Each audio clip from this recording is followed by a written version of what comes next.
मैं उम्मीद करता हूँ आप सब स्वस्थ होंगे, मस्त होंगे और ज़बरदस्त होंगे। आज मैं वीडियो लेकर आया। इस वीडियो में मैं आज आप लोगों को बताऊंगा कि आप समीकरण को कैसे तोड़ सकते हैं। समीकरण को जो तोड़ने का तरीका होता है वो सही तरीका क्या होता है, एकदम जीरो लेवल से बताऊंगा। तो चलिए वीडियो को पूरा अंत तक देखिएगा। इसमें मैं एकदम आसान तरीका बताऊँगा कि आप यूट्यूब क्यों में सॉल्व कर सकते हैं। सॉल्व करने का एकदम सही तरीका बताऊँगा। तो चलिए वीडियो को स्टार्ट करते हैं।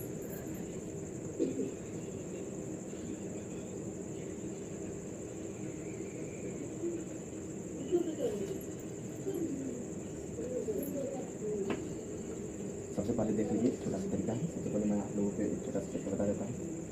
x-4 बराबर यहाँ पर आपको बोला जा रहा है x का मान फाइंड आउट करने के लिए। मेरे कहने का मतलब है कि यहाँ पर आपको बोला जा रहा है x का मान निकाले, x का मान निकाले। तो यहाँ पर सिंपल आपको करना क्या है कि x, अब देखिए यहाँ पर आप बराबर दे दिए। जीरो का मतलब होता है कुछ नहीं, जीरो का मतलब होता है कुछ नहीं। यहाँ पर अब देखिए इस बार क्या है, इस बार ये जो है ये 4 इस चीज़ में है, माइनस में है। लेकिन जब ये बराबर के उस पर जाएगा तो किस चीज़ में पलटी हो जाएगा, प्लस में। यानी तो प्लस को हम लोग क्या करते हैं, लिखते नहीं है। यानी x का जो मान है कितना है, x का मान 4 है। ये तो समीकरण का एकदम शॉर्ट सा एकदम हल्का सवाल। समीकरण का टेंशन नहीं लीजिए, मैं आपको एकदम हाई लेवल तक लेकर के जाऊँगा। सो वीडियो को पूरा वॉच कीजिएगा, अंत तक बने रहिएगा। एक और सवाल देखिए, x + 2 = 5। अब देखिए ऐसे सवालों को सरल समीकरण के भी नाम से जाना जाता है। तो सबसे पहले देखिए लीजिए यहाँ पर x, अब देखिए यहाँ पर बराबर है, बराबर लिख दिए। अब यहाँ पर 5 है, 5 भी लिख दिए। अब देखिए यहाँ पर क्या है, 2 क्या है, प्लस में। लेकिन जब ही हम इसको क्या करेंगे, इस पार से उस पार ले जाएंगे ना तो माइनस में चला जाएगा। अगर इस पार माइनस में रहेगा तो उस पर जाएगा तो प्लस में हो जाएगा। लेकिन अगर इस पार प्लस में रहेगा तो उस पर जाएगा तो माइनस में हो जाएगा। यानी x = 5 में से 2 गया, कितना बचेगा, 3। यानी x का जो आपका मान है ये आ गया 3। समीकरण में ये होता क्या है कि आपको x का मान निकालना होता है, x का मान निकालना होता है। समीकरण में सिर्फ इतना ही होता है। देख लीजिए एक सवाल पे, जैसे कि मैं आप लोगों को बताता हूँ। मान लीजिए यहाँ पर आपको x + 25 = 50 हो। यहाँ पर सॉरी, यहाँ पर 25 नहीं, यहाँ पर माइनस लिखा, ठीक। तो प्लस वाला मैंने ऑलरेडी 2 बता दिया है, एक माइनस वाला समझाते हैं। चलिए देखिए x बराबर हो जाएगा 50। अब देखिए इस बार आपका क्या है, इस बार 25 माइनस में। लेकिन जब ही आप इस बार इसको ले आइएगा उठाकर, किस चीज़ में आ जाएगा, प्लस में। अब देखिए इसको आपको अब क्या करना है, 50 और 25 कितना हो गया, 75। आपका जो राइट आंसर आएगा कितना आएगा, 75। देखिए मेरे प्यारे बच्चों, देखिए ये ज़रूरी नहीं है कि ये आपको हर एक चीज़ से मोटिवेशनल मिले तभी आप पढ़े। देखिए मोटिवेशनल वीडियो जब आप यूट्यूब पर सर्च कीजिएगा तो आपको लाखों मोटिवेशनल वीडियो मिल जाए। लेकिन उससे आपको फ़ायदा क्या होगा, कुछ नहीं फ़ायदा, सिर्फ आपका टाइम वेस्ट होगा। अगर आप मोटिवेशनल रील देखते हैं तो आपका दिन भर टाइम निकल जाता है रील देखने। देखिए मेरे प्यारे बच्चों, रियल मोटिवेशनल आपको उसी समय मिलेगा ना। रियल मोटिवेशनल आपको अगर देखना है तो कभी अपने माँ बाप की स्थिति को देखिए, उनकी आर्थिक स्थिति को समझने की कोशिश कीजिए कि वो किस हाल में है, आपको कैसे पढ़ा रहे हैं। फिर आप देखिए, आपको किसी भी मोटिवेशनल वीडियो की ज़रूरत नहीं होगी। आप सिर्फ अपने मेहनत और लगन से पढ़िए और आगे आने वाला समय में अपने भविष्य को उज्जवल कीजिए। मेरा आप सबसे यही कामना है। तो चलिए यहाँ तक कि हम लोगों ने समझ लिया। अब देखिए यहाँ पर तीसरा एक सवाल ले लेते हैं।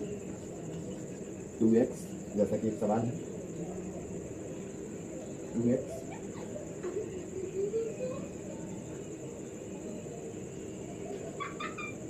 बराबर, यहाँ देखिए मेरे प्यारे बच्चों 9। अब इस सवाल को आप कैसे सोल्व कीजिए, तो इस सवाल को सोल्व करने का जो तरीका है, यहाँ पर आप x लिख लीजिए और बराबर में 9 लिख लीजिए। अब आपको पता होना चाहिए 2 और x का जो संबंध है, ये 2 और x का जो संबंध है, दोनों के बीच का संबंध क्या है, दोनों के बीच का गुणा का संबंध है। किस चीज़ का संबंध है, गुणा का संबंध है। तो गुणा है तो इधर आएगा, किस चीज़ में आ जाए, भाग में। अब देखिए या तो आप दशमलव में लिखना चाहते हैं तो दशमलव में लिख सकते हैं, अन्य आप इसको इसी तरह से छोड़ सकते हैं, लिखने की जरूरत आगे नहीं।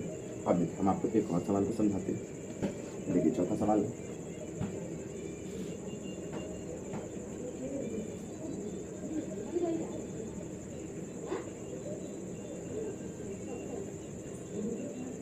अब देख लीजिए यहाँ पर एक और सवाल है 4x = 3/4। कुछ इस तरह का सवाल है, ये थोड़ा हाई लेवल का सवाल है। अब देखिए इस सवाल को हम लोग क्या करते हैं, इस सवाल को सिंपली आप क्या करिए, इस पूरे को आप क्या करिए, एक साथ इधर उठा के चलिए।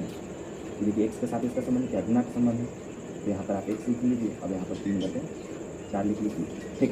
अब देखिए पूरे को आप एक साथ उठा के उस पार ले जाएगा तो ये सब क्या आ जाएगा, भाग में आ जाएगा, 4/2। अब देखिए यहाँ पर आपको देखना है मेन बट्टा कौन है, मेन बट्टा ये है। तो सिंपली आपको क्या करना होगा, जब मेन बट्टा ये है तो आपको यहाँ पर आप देख सकते हैं x = 3/4 कितना है। तो मेन बट्टा क्या है, मेन बट्टा ये। अभी देखिए जब पलटी मारेगा तो 2 ऊपर चला जाएगा, क्या आ जाएगा, 2 ऊपर चला जाएगा।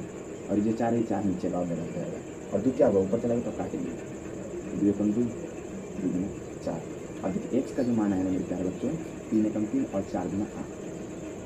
यानी एक्स का जो मान आया वो आया मेरे प्यारे बच्चों 3/8। 3/8 राइट आंसर हो गया। इस तरह का सवाल है, इसका राइट आंसर हो गया। तो आप लोगों ने समझा कि समीकरण को कैसे सोल्व किया जाता है, समीकरण का जो बनाने का जो तरीका होता है सही तरीका क्या होता है मैंने समझा दिया, एकदम जीरो लेवल से समझाया। किसी भी बच्चे को उम्मीद करता हूँ परेशानी नहीं होगी। और नवरात्र की आप लोगों को शुभकामनाएं। पहली नवरात्र की आप लोगों को ढेर सारी शुभकामनाएं।